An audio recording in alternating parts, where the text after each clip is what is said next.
Hey guys, so last week I didn't get to upload, but I did get the last week pictures and videos in.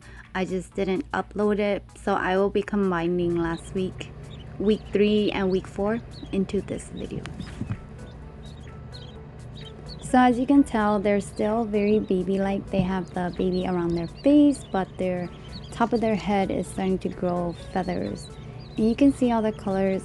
Sorry about the lighting. I do have my flash on while I'm recording this. You can see the little reflection. And I also have a light on. But the color doesn't really show that good in this tote for some reason. So this is the best I can do, and I did edit some of the pictures to make them more true to color, so I'll show you more of the colors later. But these are all just the birds hanging out. And if any of you guys know if these are male or female, let me know in the comments. I do have better pictures later, but I still don't know. And for the white ones, I cannot tell at all, so those I'm gonna have to go by attitude. And what I'm thinking about doing is separating it and listening to their call. I don't know if that's a good idea or not, but you can let me know.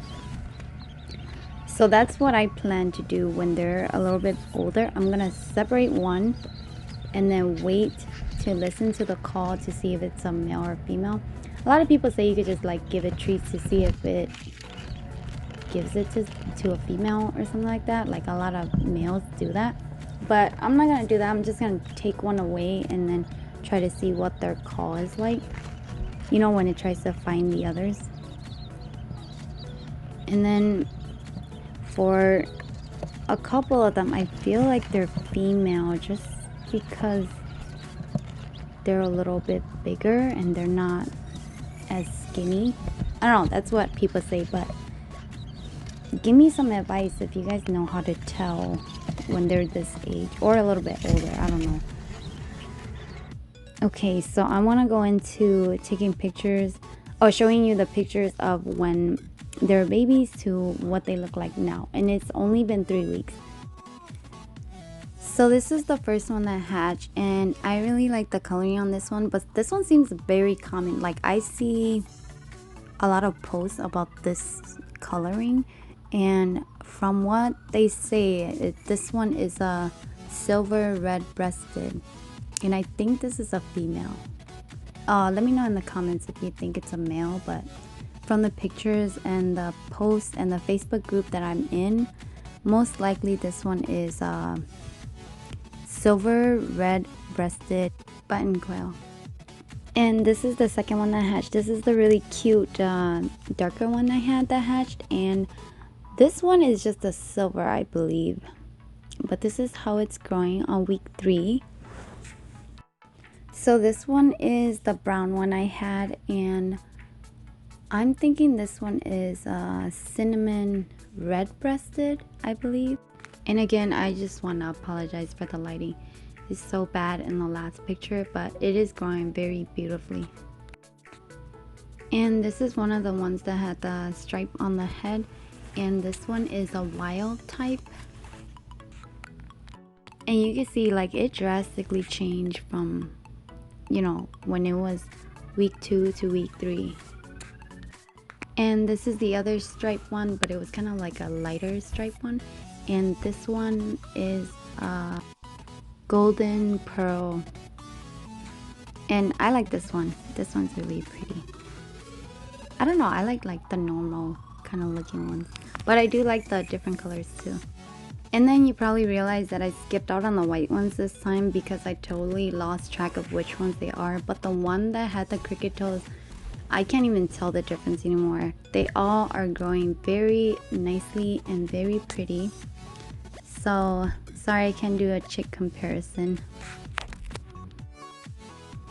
Anyway, so I went to the Dollar Tree and I saw these cute little terrarium hanging macabre, and I just immediately thought that it would be a cute little birdhouse for them. So I bought 2 of them, and then I went back to buy 2 more, and then I was thinking that maybe I'll just come back when I need to. But sometimes when I do that, like the things that I'm looking for at the Dollar Tree, they run out. So I bought 4 of these, And then they did have like some rope and other things that I can decorate it with. So I went ahead and bought some rope and I glued it on, and it looks so cute. This is the turnout of what it looks like after I put the rope on. And I didn't do a tutorial because I don't know, I just kind of glued it randomly on there, and it looks really nice when I look at it now, but I was just randomly going with it. And then they also had this weird like other tape. It was kind of like the wine stopper thingies, but then it was like a tape, so it was like a ribbon made out of those things. So I also covered one of those, and this is how it turned out. And I mean, this one doesn't look bad because but then it just took so long. I think I like the rope better, so if you want to buy the rope, it's like 2 pieces of rope to one of these terrarium things. And I don't know if I'm gonna do another one of these because it just took so long to cut it to piece, and it was just so complicated. So many pieces. The rope was just way easier, but this one's pretty cute too. And then I did have to put like a little thing on the inside so that they won't slip when they go in there, unless I make a nest for them. So I don't know, I just wanted to test to see if they would like it. And then I started planting a bunch of stuff also. So this is just cilantro and some flowers, and this is my grass, and I planted clovers and also some chia seeds. And I know that chia seeds are like really good for them, so I did buy like a lot of it so that I could feed it to them like raw too. But I also planted it just to make it look pretty inside of the 2 totes that I have. So I started them in these things, but eventually I'm gonna add it to the tank because I just don't know how them walking on it is gonna ruin it, so how often I'm gonna have to replace it. So that's it for week 3. So let's move on. 1 week later. So this is week 4, and in between the weeks, this one started attacking the brown one. So this red-breasted, I don't know, cinnamon. So I had to separate them, and I didn't want it to be alone. So this is the 2 groups. So this is group 1. You can see that I moved them into a cage, and that's all I had because I didn't have time to go buy more totes to build them another enclosure. And this is the other group. So this one I kind of put the silver one with the ones that I seem to get along with, and I'm hoping that one of these is a male so they can just live together in harmony. And hopefully in the other group there is 1 male, and then it will be 1 male to 3 females. And that was my plan, but you know, I can't really tell the genders yet, but I will make a guess, and you guys can help me out too in the comments. So this is the one that's evil. No, I'm just kidding. This is the one that started attacking, but this is also the first one to hatch, and this is how the colors are turning out. And earlier I already said, but this is silver red-breasted, I believe.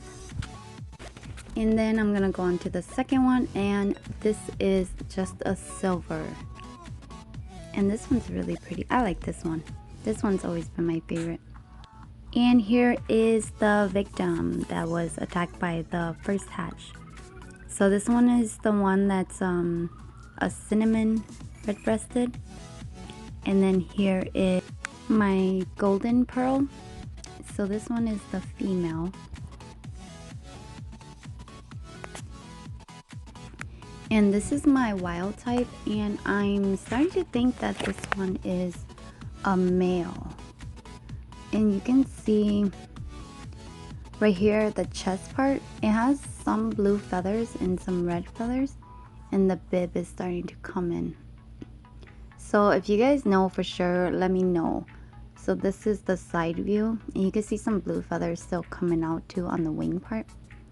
And I have another picture right here that kind of shows the bib and the blue and red chest. So I'm thinking my wild type is male. And for this one, I'm not really sure if it's a male or female. Because it has the red feathers on the vent. And then the bib looks like it's coming in too. But I'm not really sure. And if that is the case, that I have two males in here, they're pretty much living together nicely for now. We'll see what happens next week. So I ended up changing the totes dirt just because it was getting too messy and the newspaper started molding too fast for it to like decompose nicely. And I took it out and I added my grass and clovers and chias into my enclosure. And I kept the star because it has the sand in it, but it's pretty dirty right now. They like to hang out in there and like, you know, do their little bathing. And this is the other side, and you can see I do have one of the birdhouses in here, and you can see my grass growing in the back if you can tell. So my plan is to have the grass growing in the back, and then in front of the tunnel is the clovers, and then towards the water and the sand bath is chias, just because they grow a little shorter and I'm hoping they eat that part. But hopefully they grow and it'll make the ground less, I don't know, filled with dirt and filled with plants instead. So originally I had taken all the birds out and put them in the cage, all of them, and then I started planting these because I wanted to see it grow, and then I added the birds. But since, you know, they weren't getting along, I ended up splitting and putting the 4 in here, and then the other 4 is still in the other one. But since this is, you know, a tote is pretty big for them and they're so tiny, I was just thinking that maybe I'll just keep one on one side, or 4 on one side and 4 on the other. But I haven't done it yet just because I kind of want less birds to see if the plants will grow better. So I don't know what you guys did for Father's Day, but happy Father's Day, happy late Father's Day. And this is what I did for Father's Day. So I ended up taking all the shells and I crushed it up, grinded it up. I baked it before I grinded it up so that I can feed it to my quails.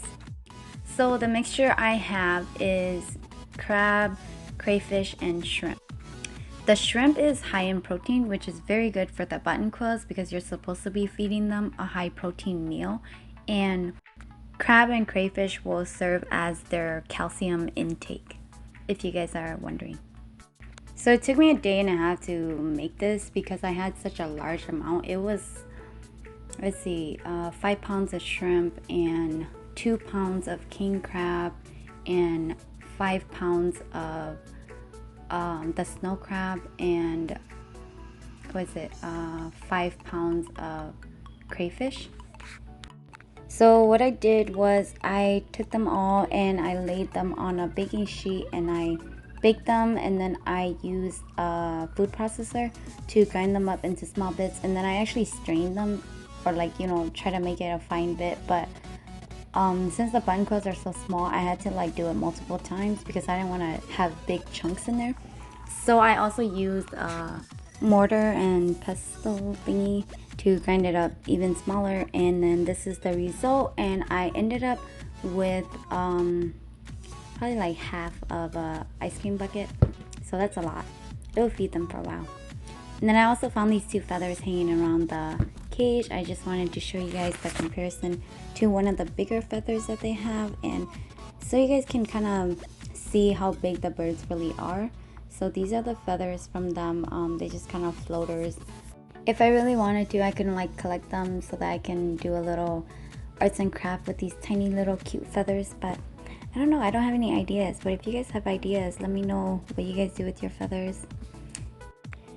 And I can't believe they're already this big, having feathers and stuff, because I feel like just last week they were so tiny and so small, and they can just be small as a, you know, water bottle cap.